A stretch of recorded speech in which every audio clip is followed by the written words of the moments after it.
الحمد لله نحمده ونستعينه ونستغفره ونؤمن به ونتوكل عليه ونعوذ بالله من شرور أنفسنا ومن سيئات أعمالنا من يهده الله فلا مضل له ومن يضلله فلا هادي له ونشهد أن لا إله إلا الله وحده لا شريك له ونشهد أن سيدنا وسندنا وحبيبنا وأولانا ومولانا محمدا عبده ورسوله أرسله الله بالحق بشيرا ونذيرا وداعيا إلى الله بإذنه وسراجا منيرا أما بعد فقد قال الله تعالى في كلامه المجيد وفرقانه الحميد أعوذ بالله من الشيطان الرجيم بسم الله الرحمن الرحيم والعصر إن الإنسان لفي خسر إلا الذين آمنوا وعملوا الصالحات وتواصوا بالحق وتواصوا بالصبر وقال رسول الله صلى الله عليه وسلم اغتنم 5 قبل 5 شبابك قبل هرمك وصحتك قبل سقمك وغناك قبل فقرك وفراغك قبل شغلك وحياتك قبل موتك أو كما قال عليه الصلاة والسلام وقال رسول الله صلى الله عليه وسلم أشد الناس بلاء الأنبياء ثم الأمثل فالأمثل أو كما قال عليه الصلاة والسلام صلى الله على سيدنا ومولانا محمد وعلى آله وأصحابه وسلم بلغ العلا بكماله كشف الدجى بجماله حسنت جميع خصاله صلوا عليه وآله نهيد الجهان مثال محمد جمال خداه كمال محمد بلغ العلا بكماله كشف الدجى بجماله حسنت جميع خصاله صلوا عليه وآله আলহামদুলিল্লাহ আল্লাহ পাকের লাখ কোটি শুকর ও সুজুদ যে মহান রব্বুল আলামিন আমাদেরকে তার ইবাদতের উদ্দেশ্যে তার মসজিদে আসার বসার তৌফিক দিয়েছেন, কিছু কথা বলার শোনার তৌফিক দিয়েছেন। এজন্য সকলে কালিমাতুশ শুকর আদায় করি, অন্তর থেকে বলি আলহামদুলিল্লাহ। আমি আপনাদের খেদমতে গত শুক্রবার এই সূরা তিলাওয়াত করেছি। নবীজি লক্ষ লক্ষ হাদিস থেকে একখানা ছোট্ট হাদিসও তিলাওয়াত করেছে। আলোচনা চলতেছিল দুনিয়ার মধ্যে কারা ক্ষতিগ্রস্ত, কারা লাভবান। আল্লাহর হাবিব মুহাম্মদুর রাসূলুল্লাহ সাল্লাল্লাহু আলাইহি ওয়াসাল্লাম যখন মক্কাতে জন্মগ্রহণ করেন, 40 বছর যাবত ইসলামের দাওয়াত দেন নাই। এই 40টা বছর নবীর জন্য নবুয়তের দলিল হিসাবে বানাইছে। এই সময় ওহী আসে নাই, আল্লাহর পক্ষ থেকে অর্ডার আসে নাই ইসলামের কথা বলার জন্য, একত্ববাদের কথা বলার জন্য, রিসালাতের কথা বলার জন্য, কোরআনের কথা বলার জন্য, নামাজের কথা বলার জন্য, রোজার কথা বলার জন্য, হজের কথা বলার জন্য, যাকাতের কথা বলার জন্য। কোন একটা ইবাদতের প্রতি বলা হয় নাই, নবুয়ত দেওয়া হয় নাই, রিসালাত পান নাই, বলেনও নাই, ঠিক কিনা? যখন নবুয়ত প্রাপ্ত হইলেন তখন এই দাওয়াত দেওয়া শুরু করলেন। এই সূরাটা কেন নাজিল হইল? এজন্য বলতেছি, 40 বছর যাবত ইসলামের দাওয়াত দেন নাই, শরীয়তের কথা বলেন নাই। যখন ওই শরীয়তের কথা বললেন, নবুয়ত প্রাপ্ত হইলেন, আল্লাহর কথা বললেন, রাসূলের প্রতি সাক্ষ্য দেওয়ার কথা বললেন, ইবাদতের কথা বললেন, তখন ওই মক্কার কাফেররা বলল মুহাম্মদ ক্ষতিগ্রস্ত হয়ে গেছে। বলেন নাউজুবিল্লাহ। এই প্রতিবাদে আল্লাহ তাআলা এই কোরআনের এই সূরাটা নাজিল করলেন, যে সূরা সম্পর্কে ইমাম শাফিঈ রাহমাতুল্লাহ আলাইহি বলেন যে আল্লাহ তাআলা যদি 30 পারা কোরআন নাজিল নাই করতেন, শুধুমাত্র সূরা আসর তাদের জন্য, ইবাদতের জন্য, লাভবান হওয়ার জন্যই এটাই যথেষ্ট ছিল। বলেন আল্লাহু আকবার। এজন্য আল্লাহ তাআলা শুরুতেই কসম খেয়ে বলেন ওয়াল আসর, সময়ের কসম খেয়ে বলছেন।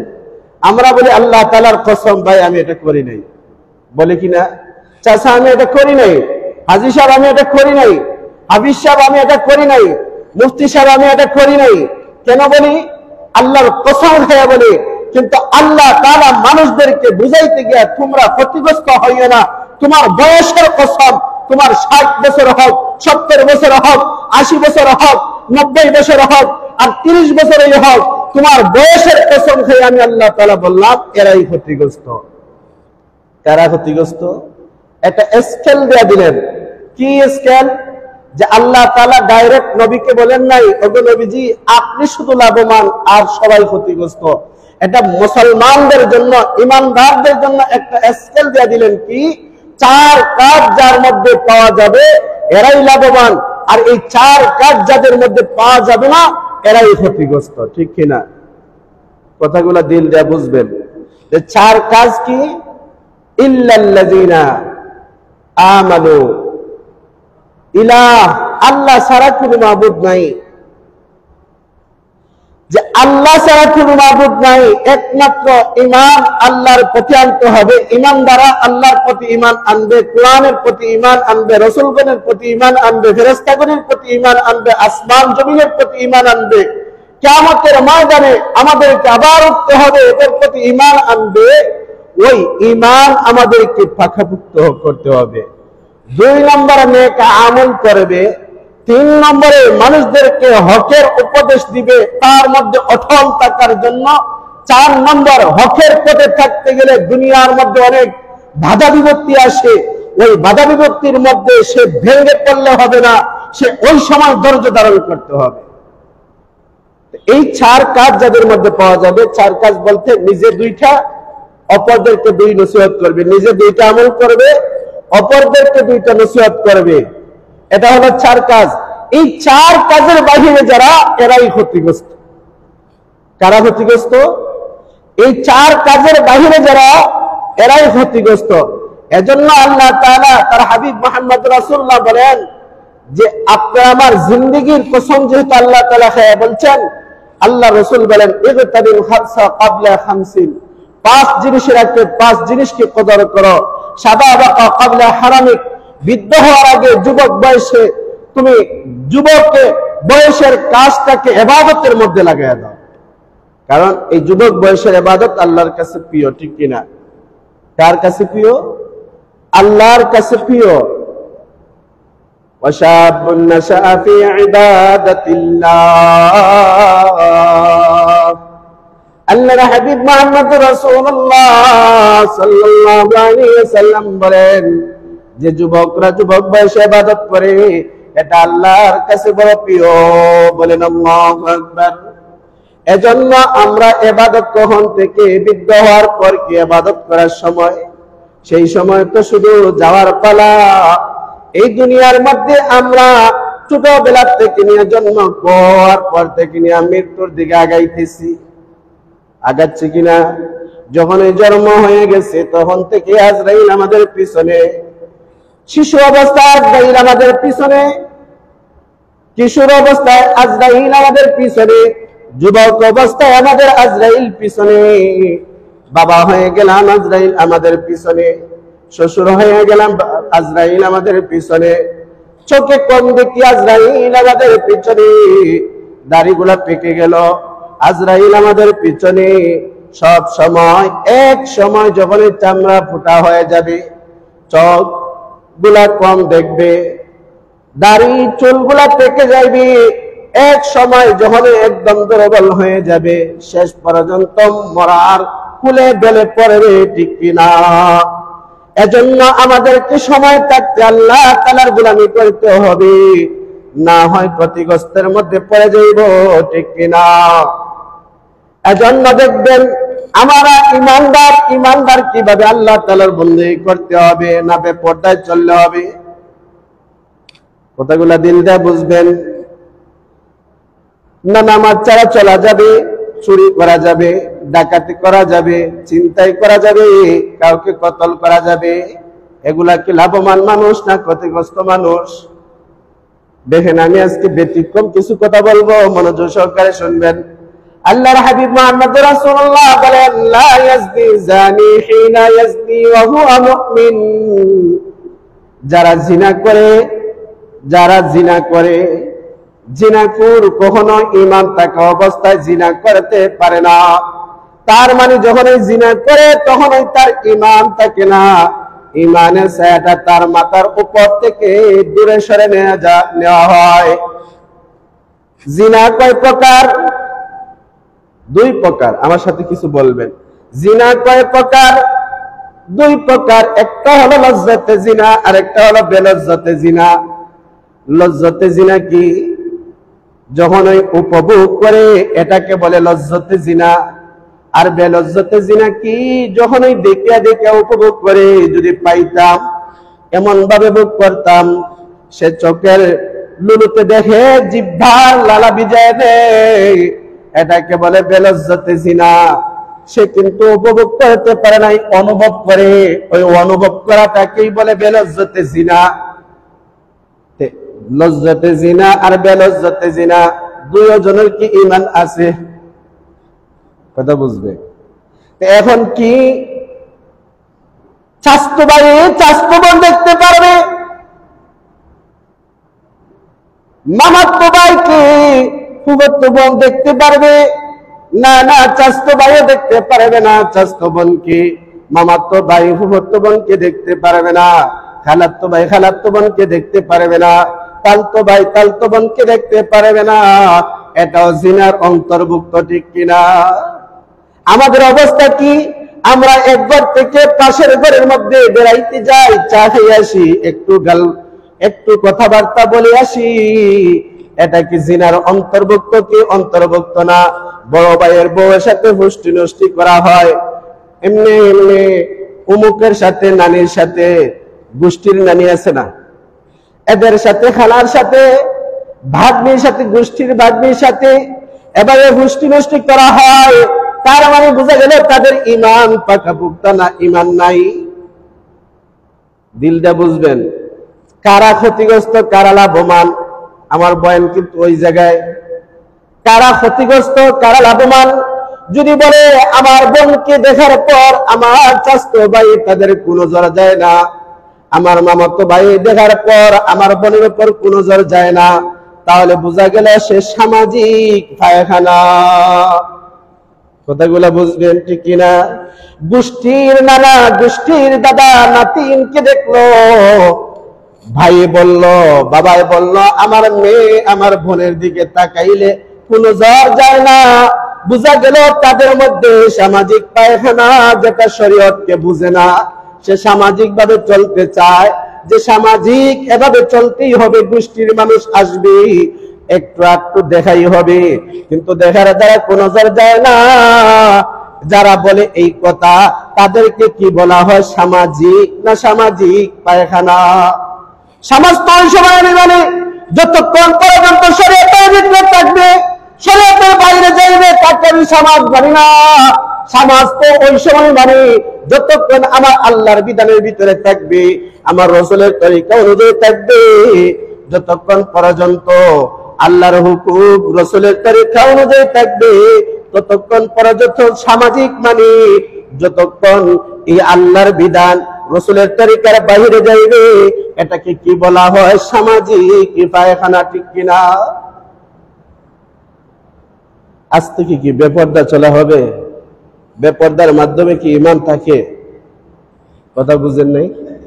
ঈমানই তো থাকে না। আমি তো আমার ব্যক্তিগত কথা বলতেছি না। আল্লাহ রাসূল বলেন, লা ইয়াজনি জানি হিনা ইয়াজনি ওয়া হুয়া মুমিন। ঈমানদার ঈমান থাকা অবস্থায় জিনা করতে পারে না। যখন ওই জিনার মধ্যে লিপ্ত হইয়া যায়, তখন তার ঈমান আল্লাহ তাআলা দূরে সরায় নেন। নাউজুবিল্লাহ। এজন্য লজ্জাতে জিনা যেটা উপভোগ করলো, আবার যেটা উপভোগ করলো না, লোলুক দৃষ্টিতে তাকাইলো, এটাও জিনার অন্তর্ভুক্ত। এই রোগের রোগী কি আমরা আছি? মনে হয় নাই। নোয়াগার মধ্যে একজনও নাই এই রোগের রোগী, বিভিন্ন জায়গাতে আছে। এজন্য আমি বলতেছি, আল্লাহর হাবিব মুহাম্মদ রাসূলুল্লাহ বলেন, লা ইয়াশরাবুল খামরা হিনা ইয়াশরাবুহা ওয়া হুয়া মুমিন। যারা মদ পান করে, মদ পান করে কিনা? যারা মদ পান করে, ঈমানদার কখনোই ঈমান থাকা অবস্থায় মদ পান করতে পারে না। যারা মদ পান করে তাদের কি ঈমান আছে? ঈমান নাই। এজন্য মদ তো এমনিতেই হারাম, কুল্লু মুসকিরিন হারামুন, প্রত্যেক নিশাগ্রস্ত বস্তুই তো হারাম। যারা ঈমানদার কখনোই এই কাজ করতে পারে না, তারা তো আল্লাহকে বিশ্বাস করে, ঠিক কিনা? ঈমানদার কখনোই শরাব পান করতে পারে না।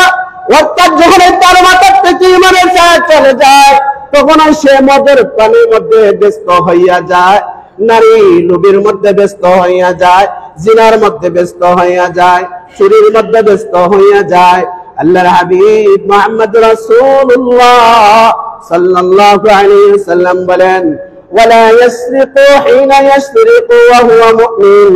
যখন চোর চুরি করে, তখন তার ঈমান থাকে না। ঈমান না থাকা অবস্থায় ঈমানদার কখনো চুরি করতে পারে না।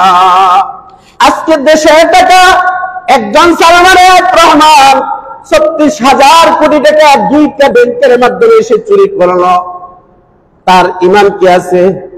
তার তো ঈমানই নেই। এক বক্তব্যের মধ্যে শুনলাম সে বলতেছে হাদিসের মধ্যে সমস্যা আছে, কোরআনের মধ্যে তেমন কোনো সমস্যা আছে মনে হয় না, সামান্য অল্প সমস্যা আছে।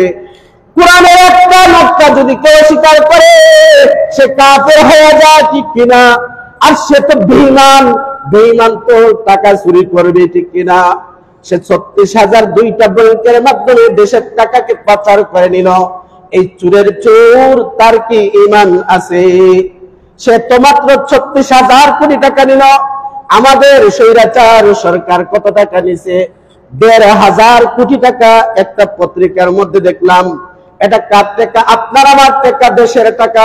ওইটা যে চুরি করে নিল, তার কি ঈমান আছে? কথা বুঝেন নাই?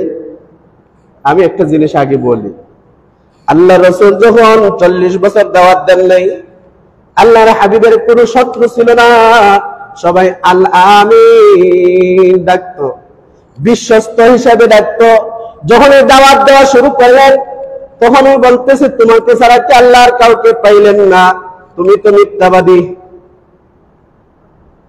কথা বুঝছেন? আজকে আমি কথা বলবো, এই কথাগুলো অনেকের লাগবে, কিন্তু তারপর আমি বলতে হবে এটা হলো কোরআন, এটা হলো হাদিস। এই কোরআন হাদিসের কথা বলতে হবে। এগুলা বললে যাদের গায়ের মধ্যে চুলকানি আছে তাদের একটু চুলকাইবে, ঠিক কিনা? এজন্য চুলকানির দিকে না তাকাইয়া, কে বললো আমার চুলকানির দিকে না তাকাইয়া চুলকানিকে মলম লাগাইতে হবে, ঠিক কিনা? আর না হয় চুলকানিটা সারা জিন্দগি থাকবে, দুনিয়াতেও থাকবে, আখিরাতেও থাকবে। ওই যে দেশের স্বৈরাচার সরকার কুনি হাসিনা কত টাকা নিল, ১,৫০০ কোটি টাকা তো ইদানিং ব্যাংক থেকে অবৈধভাবে বানাইয়া নিল। এটা কাদের টাকা? আমাদের দেশের টাকা। দেশটাকে পঙ্গু বানাইয়া, আপনার আমাকে গরিব বানাইয়া ওই টাকাটা পাচার করিয়া দেশ থেকে পালাইয়া গেল।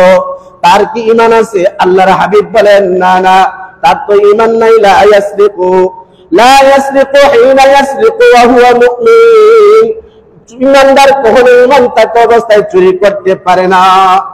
এরা কারা? ক্ষতিগ্রস্ত না লাভবান? এরা ক্ষতিগ্রস্ত। আল্লাহর হাবিব বলেন ওয়ালা ইয়ানতাহিবু নুবাতান ইয়ারফাউন নাসু ইলাইহি ফিহা আবসারাহুম হিনা ইয়ানতাহিবুহা ওয়া হুয়া মুমিন। যারা চিন্তাই করে মানুষের দিবালোকের মধ্যে চিন্তাই যারা করে তাদের ঈমান নাই। ঈমানদার কখনো মানুষের দিবালোকের সামনে চিন্তাই করতে পারে না। ট্যাক্স তোলা হইতো কিনা জোরপূর্বক ভাবে, এক একটা দোকান থেকে ১,০০,০০০, ২,৫০,০০০ বড় পাতি নেতারা, বড় লিডাররা বড় বড় ইন্ডাস্ট্রির মধ্যে ভাগ বসাইতো। ছোট ছোট দোকানের মধ্যে ১,০০০, ১৫০০ সপ্তাহে মাসে এভাবে নেওয়া হইতো কিনা? এটা কি চিন্তাই না? যারা এই কাজ করেছে তাদের কি ঈমান আছে না ঈমান নাই? আমি কিন্তু একটা কথা আমার বলি নাই, বুখারী শরীফের হাদিস, মুসলিম শরীফের হাদিস। এই হাদিসের মধ্যে আল্লাহ রাসূল বলেন যারা মানুষের দিবালোকের সামনে চিন্তাই করে, এরাই হলো চিন্তাই করে, তারা ঈমানদার না। ঈমানদার কখনো এই কাজ করতে পারে না। পারে? ঈমানদার কখনো পারে? কারণ আল্লাহ তো হায়াতের কসম খেয়ে বলছেন, তোমার হায়াতের কসম, এরাই ক্ষতিগ্রস্ত যারা ৪ গুণওয়ালা ব্যতীত সবাই ক্ষতিগ্রস্তের মধ্যে নিয়োজিত। ১ নম্বর গুণ ঈমানদার যারা, ২ নম্বর গুণ যারা নেক আমল করে, ৩ নম্বর মানুষদেরকে হকের উপদেশ দেয়। হকের উপর কষ্ট আসবে, বাধা বিপত্তি আসবে, ওই বাধা বিপত্তির সময় ধৈর্য ধারণ করবে। ওই ৪ শ্রেণীবাদী সমস্ত মানুষ ক্ষতিগ্রস্তের মধ্যে, সমস্ত মানুষ ক্ষতিগ্রস্তের মধ্যে। এজন্য কি আমাদের কারো মধ্যে যদি এই ক্ষতিগ্রস্ত থাকে, এটা থাকা চাই না, আমাদের এই জায়গার থেকে বাহির হইয়া আসার দরকার। কথা বুঝেন নাই? কারো ভিতরে যদি সামান্য পরিমাণ এই ক্ষতিগ্রস্ত থাকে, তাহলে এই জায়গার থেকে বাহির হইয়া আমাদেরকে লাভবান মুসলমান হওয়ার জন্য এই জায়গার থেকে বাহির হইয়া আসতে হবে, ঠিক কিনা? জন্য বাহির হওয়া আসার জন্য আমাদের ঈমান বানাইতে হবে। প্রথমে আমাদের ঈমানটা কেমন হবে? একটা ঘটনা বলি, ছোট্ট ঘটনা। যখন রাশিয়া আফগানিস্তানের মধ্যে তারা আগ্রাসন চালাইল আফগানিস্তানকে দখল করার জন্য, সেই সময় আফগানিস্তানে কিছু রাজাকার ছিল না? বাংলাদেশে যখন ৭১ যুদ্ধ হয় কিছু রাজাকার ছিল কি ছিল না? ২৪ সালে যখন ওই যুদ্ধ হয়ে স্বাধীন হয় আবার, তখন কিছু রাজাকার আসেনি না? আছে না? আছে। দেশের মধ্যেও রাজাকার স্বৈরাচার আছে, সেই সময় ছিল, এখনো আছে। আফগানিস্তানের মধ্যে যখন রাশিয়ারা আগ্রাসন চালায় আফগানিস্তানের উপরে, তখন কিছু রাজাকার ছিল রাশিয়ার পক্ষে, আর কিছু তালেবান ছিল, ওলামায়ে কেরাম ছিল। এদেরকে হটায় দেওয়ার জন্য ৩০ বছর লাগছিল, তাদেরকে হটায় দেওয়ার জন্য। আমেরিকায় যখন আগ্রাসন চালাইলো, মাত্র কয়েক মাস, ৬ মাসে যায় নাই, এর ভিতরে আমেরিকাকে তারা হেস্তেনাবুদ করিয়া, পলায়ন বরণ করিয়া দেশটাকে বিজয় দান করছে, ঠিক কিনা? ওই রাজাকারের মধ্যে একজন রাজাকার হইল ফরিদ খান। সে রাশিয়ার সাথে হাত মিলাইল, কমিউনিজমের সাথে হাত মিলাইয়া সে দেশের ভিতরে দেশকে ধ্বংস করার জন্য পায়তারা করলো। এমন সময় তারা, এই রাশিয়ার লোক আফগানিস্তানে বসবাস করত, আর সুন্দরী সুন্দরী মহিলাদেরকে নিয়ে তারা নাচ গান করত, এই আফগানিস্তানের মহিলাদেরকে নিয়ে। একদিন কমিউনিজম কয়েকজন আসলো ফরিদ খানের বাড়িতে। এটা কিতাব থেকে বলতেছে, আমি আফগানিস্তানে আল্লাহকে দেখেছি, বাংলা বই পাইবেন।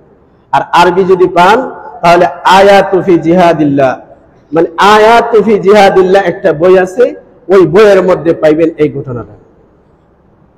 আমি আফগানিস্তানে আল্লাহকে দেখছি, ওইটি বাহির করতে যদি পারেন, বাংলা বই আছে, ওইটার মধ্যে এই ঘটনা পাইবে। তো যখন দেখলো যে ফরিদ খানের বাড়িতে আসলো, আসার পর তার মেয়ে তো জানে না ঘরের ভিতরে যে কমিউনিজম আছে, সে ঘর থেকে বাহির হইয়া গোসল করিয়া কাপড় রোদে শুকানোর জন্য বাহির হইল, একটা রশি বা বাঁশের মধ্যে দিল। এই সময় কমিউনিজমের একজনের চোখ পড়লো, বলল, ও ফরিদ খান, ওই যে মেয়ে দেখে যায়, এটা কার? এটা তো আমার মেয়ে। তাহলে তোমার মেয়ে যদি হইয়া থাকে তাহলে আমাদেরকে এতদিন বলো না কেন? তোমার মেয়ে তো বড় উপযুক্ত হয়ে গেছে, সুন্দরী সুশ্বরী, যে তাকে আমাদের কাছে দিয়া দাও, সে আমাদেরকে নাচ গান করে আমাদেরকে কিছু আনন্দ ফুর্তি করে। নাউজুবিল্লাহ বলবেন না? বাবাও কমিউনিজম, রাশিয়ার সাথে হাত মিলাইয়া তার শরীরের মধ্যে কমিউনিজমের রক্ত বসে গেছে, সে তার মেয়েকে বলল। আর যখন এই মেয়েকে বলল, তখন ওই মেয়ে বলল, বাবা তোমাকে এতদিন ভালো বাবা জানতাম, কিন্তু আজ থেকে দুনিয়ার মধ্যে নিকৃষ্ট বাবা হিসেবে তোমাকে বেছে নিলাম। মেয়ে যায় নাই, কিন্তু কমিউনিজমরা জোর করে তাকে নিয়ে গেল। এক পর্যায়ে যখনই বলল তাকে নাচ গান করার জন্য, সে করতে রাজি নাই। তারা উত্তপ্ত হইয়া ওই মেয়েটাকে, ফরিদ খানের মেয়েটাকে, নাহিদা বেগমকে উলঙ্গ করিয়া তার লজ্জাস্থানের মধ্যে সিগারেটের আগুন ধরাইয়া দিল। নাউজুবিল্লাহ বলেন। এই অবস্থায় তাকে শাহাদাত বরণ করলো। তার ইমানটা একটা মুহূর্তের জন্য বিক্রয় করে নাই। যদি তাকে এই সময় খুশি করত, তাহলে তাকে এভাবে মর্মাহত ভাবে আহত হইতে হইতো না, নিহত হইতে হইতো না, শাহাদাত বরণ করতে হইতো না। কিন্তু সে তার ইমানকে বিক্রি দেয় নাই। আমার সৌন্দর্য কাউকে দেখানোর জন্য না, একমাত্র সৌন্দর্য আমার স্বামী দেখতে পারে, কিন্তু দুনিয়া আর কেউ দেখতে পারে নাই। তার সৌন্দর্য কমিউনিজমকে দেখায় নাই। কেন? তার ইমান, আল্লাহর প্রতি আস্থা, আখিরাতের প্রতি বিশ্বাস, যে আমার এই দুনিয়া চিরস্থায়ী নয়, আমার আখিরাত আমার চিরস্থায়ী। যে দুনিয়া থেকে বিদায় নিতে লেট হবে, আর আল্লাহর জান্নাতে যাইতে লেট হবে না। বলেন আল্লাহু আকবার। তো এই ধরনের ইমানদার আমাদের হইতে হবে কিনা? না, যেদিকে সুদ সেদিকে আমার ইমান। এটার নাম কি? ইমান। যেদিকে সুদ, যে কোনো একটা বিপদ আসবে, দেশের বিরুদ্ধে কথা বললেই তখনই আমরা কথা বলা বন্ধ করে দেই। আমার সামনে একজনকে জুলুম করা হবে, আমি কোনো কথা বললাম না, আমি তার সাথে পারবো না। এটা কি ইমানদারের কাজ? না, এটা মুনাফিকের কাজ। এটা মুনাফিকের কাজ। এজন্য ইমানটাকে আমাদের মজবুতি বানাইতে হবে। কেমন? ইমানের উপর ইস্তেকামত থাকতে হবে। আল্লাহ তাআলা বলে, ইন্নাল্লাযীনা ক্বালু ربنا الله ثم استقاموا تتنزل عليهم الملائكة ألا تخافوا ولا تحزنوا وابشروا بالجنة التي كنتم توعدون। আল্লাহ তাআলা বলেন, যারা আল্লাহর প্রতি ঈমান আনবে আর এই ঈমানের উপর ইস্তেকামত থাকবে, দুনিয়ার যত বাধা বিপত্তি আসুক না কেন, সবগুলাকে অপেক্ষা করিয়া আসে আল্লাহর মুখাপেক্ষী হইয়া যাইবে, আল্লাহর জন্য প্রস্তুত হইয়া যাইবে, মরণের জন্য প্রস্তুত হইয়া যাইবে। আল্লাহ তাআলা সুসংবাদ দেন, ও আমার বান্দা, তোমার কোনো ভয় নাই, তোমার কোনো টেনশন নাই, তুমি জান্নাতের সুসংবাদ গ্রহণ করো। বলেন আল্লাহু আকবার। এজন্য আমাদের ঈমানকে পাকাপোক্ত বানাইতে হবে। যে কোনো মুহূর্তে যত কষ্ট আসুক না কেন, চাকরির ভয় আসুক না কেন, রিজিকের ভয় আসুক না কেন, প্রতি মুহূর্তে আল্লাহকে সন্তুষ্ট করতে হবে। কারণ আল্লাহর বাইরে কাউকে সন্তুষ্ট করা যায় না। আল্লাহর হাবিব মুহাম্মদ রাসূলুল্লাহ বলেন, লা তাআতা লিমাখলুকিন ফি মাসিয়াতিল খালিক। আল্লাহ ছাড়া কাউকে সন্তুষ্ট করা যায় না। দুনিয়া যদি একদিকে চলে যায়, মা বাবাও যদি চলে যায়, ভাই বোন যদি চলে যায়, আত্মীয় স্বজন যদি চলে যায়, সমস্ত মানুষ যদি একদিকে চলে যায়, কিন্তু আপনি হকের পথে আল্লাহকে সন্তুষ্ট করতে হবে। দুনিয়া একদিকে চলে যায়, তারপরও তাদের সাথে চলা যাবে না, একমাত্র আল্লাহর হকের পথে চলতে হবে। ঠিক কিনা? কার পথে চলতে হবে? আল্লাহর হকের পথে চলতে হবে।